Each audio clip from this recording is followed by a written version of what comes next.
Hi, hey Russ here. Welcome back to my shop.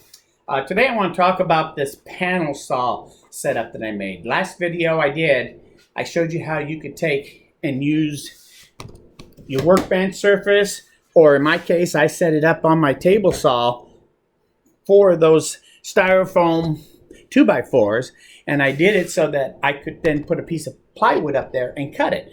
That means that you could actually set up a panel saw area on anywhere in your shop, no matter how big or how small your shop is. You can set that up and use it.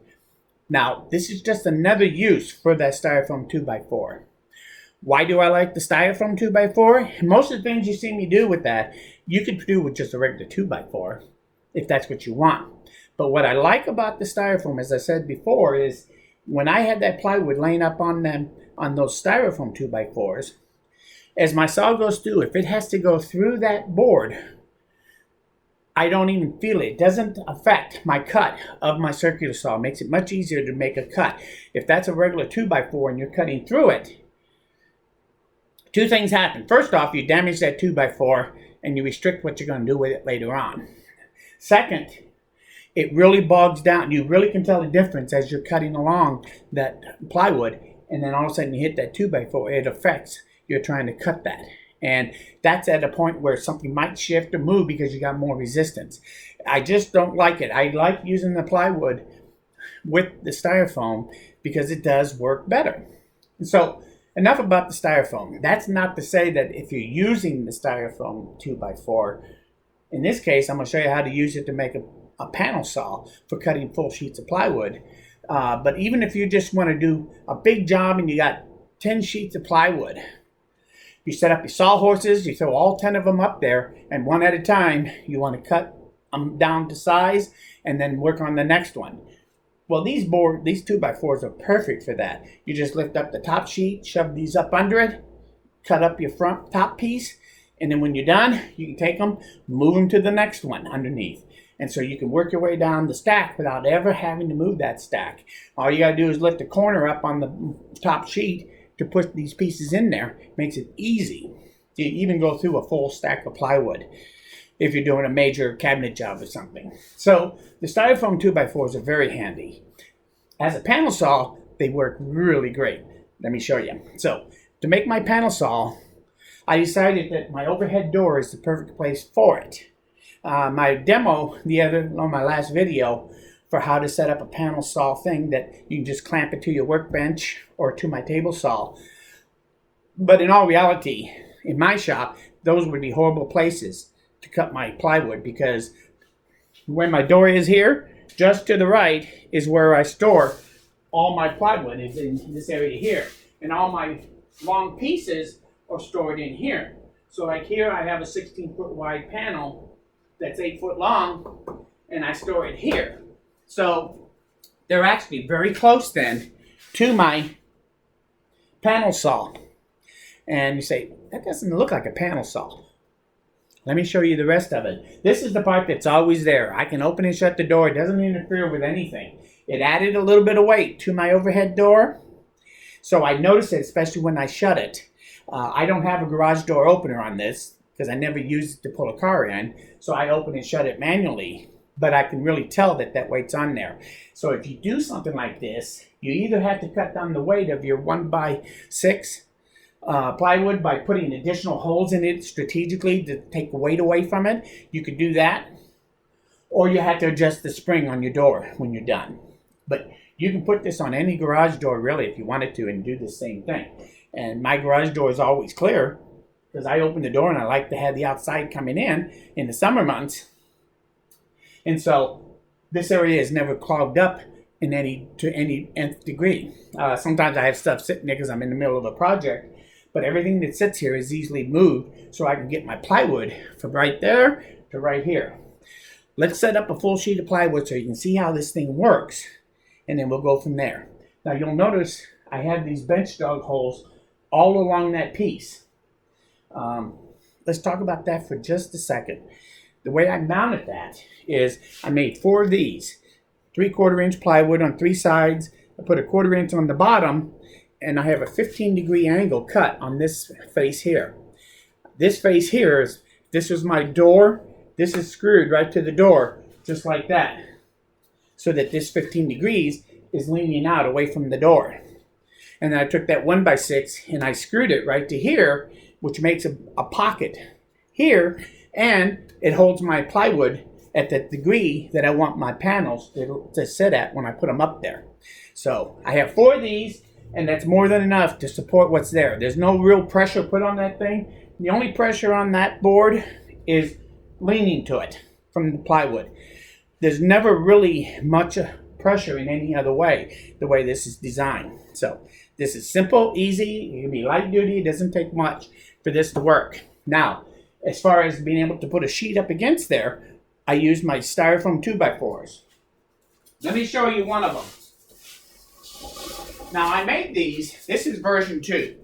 The other ones are 4 foot long, and I used a 1/4 inch piece of plywood for a backing. So my Styrofoam is 1 1/4 inches thick and 1/4 inch piece of paneling to give me 1 1/2 inches. I wanted these to be the dimensions of a 2x4, just for a multitude of reasons.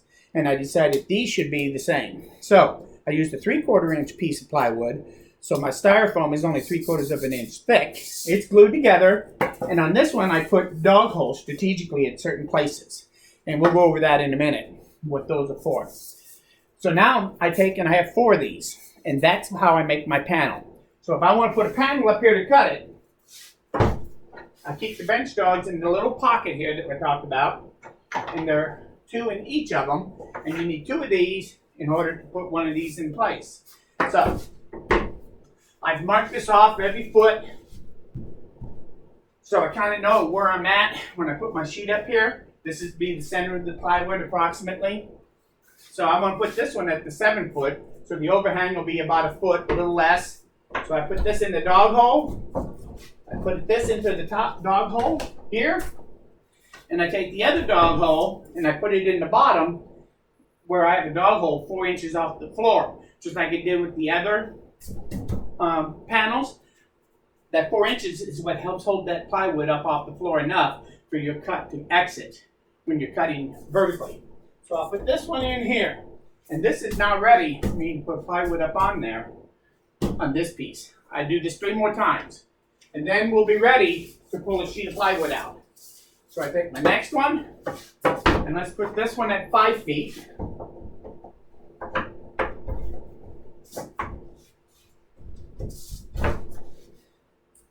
And put one at the bottom.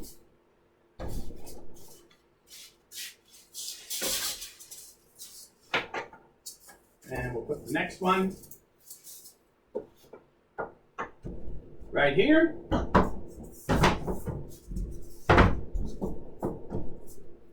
And the last one.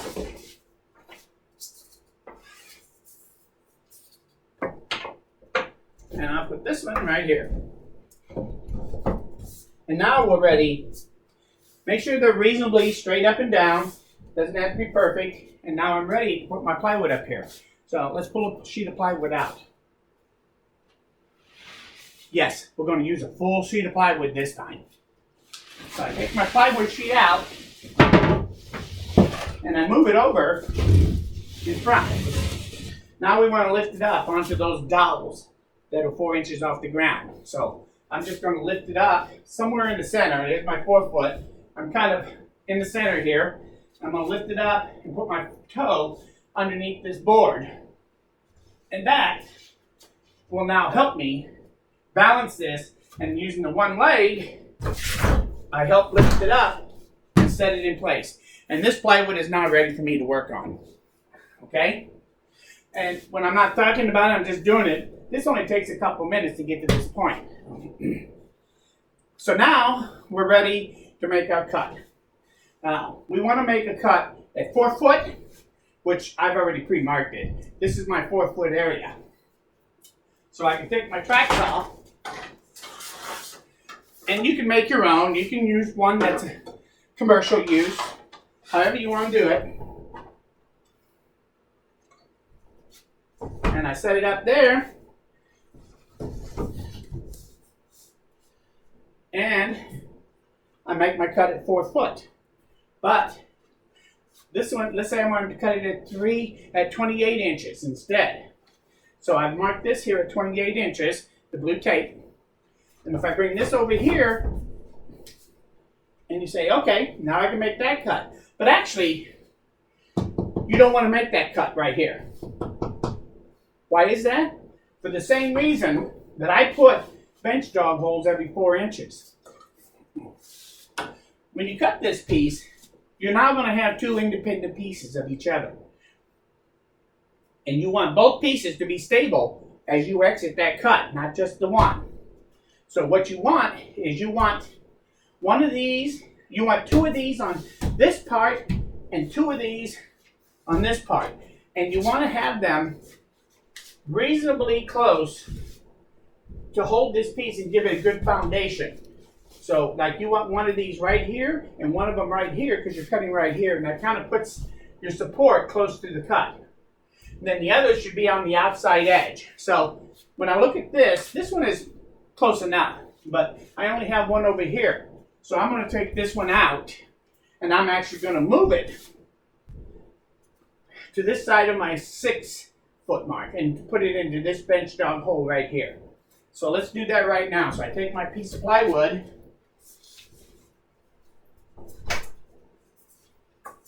take this one out, bring it over here,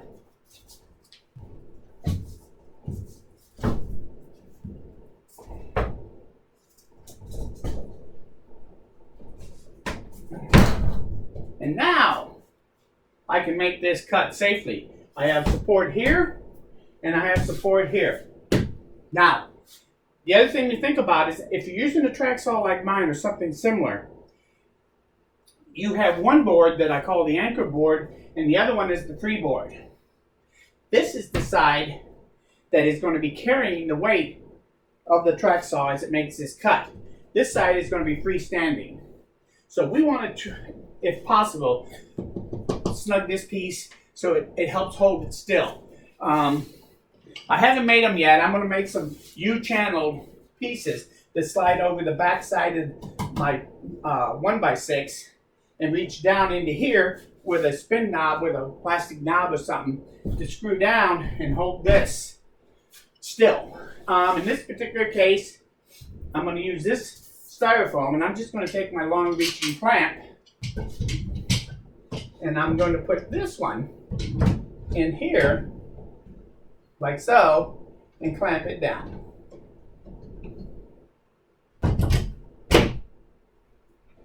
And you just enough to hold it. This thing is now ready. I'm take my track saw, set it up here, line it up to my 28 inch, and I'm ready to make my cut on this piece here. Now, you want this thing to be steady while you're cutting it. You can take and maybe clamp this T-track here if you want. You can take this piece instead of here, turn it. Oh, I can't do it here. My bracket's in the way. That's okay.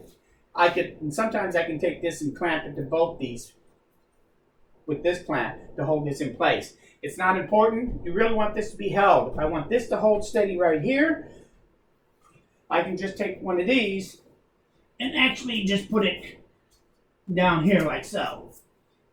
And that will hold it in place. Now as my track saw comes down, when it hits the bottom, it'll actually push that clamp right off out of my way so I can cut the last couple inches, no big deal. And so now I'm ready to take my track saw and I'm ready to make this cut. Plunge in, make my cut all the way down, and when I hit the bottom, it actually is going to knock that clamp off so that I can exit my cut and bring it out. And I'm sorry you couldn't see that because I'm setting too high.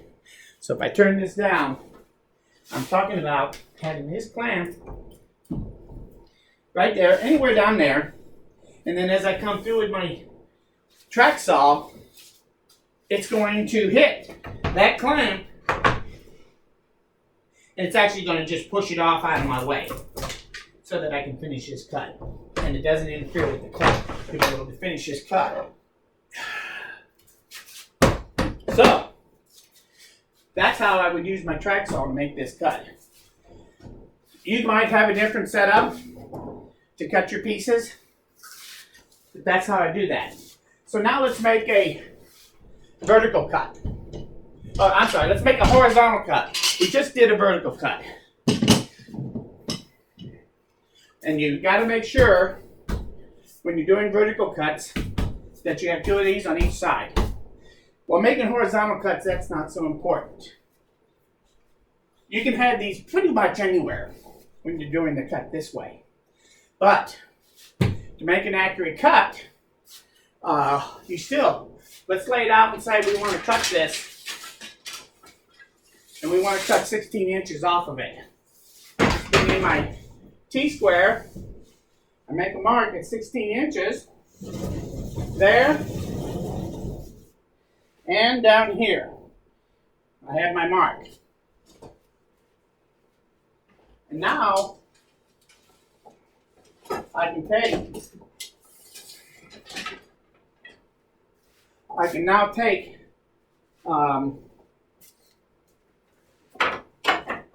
one of these, and I'm going to set it about 7 inches below where my mark is.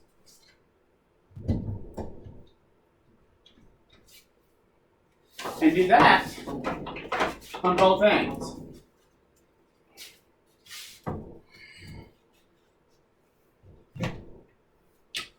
Now I can take my track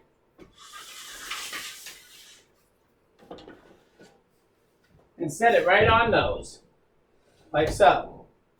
And now I can take and adjust this.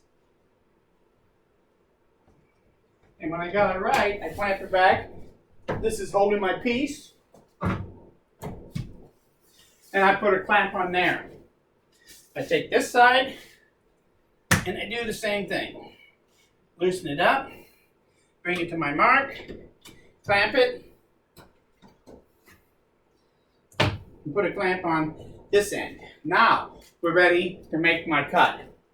I take my track saw and I'm going to start at this end. Make sure this is good and tight. And then since I'm starting at this end, I'm going to move my clamp out of the way, set this up on here, and now I'm ready to cut. And I start cutting. Once I get through here, I can take my clamp, put it back on there, and cut this all the way through, try to get to the other end.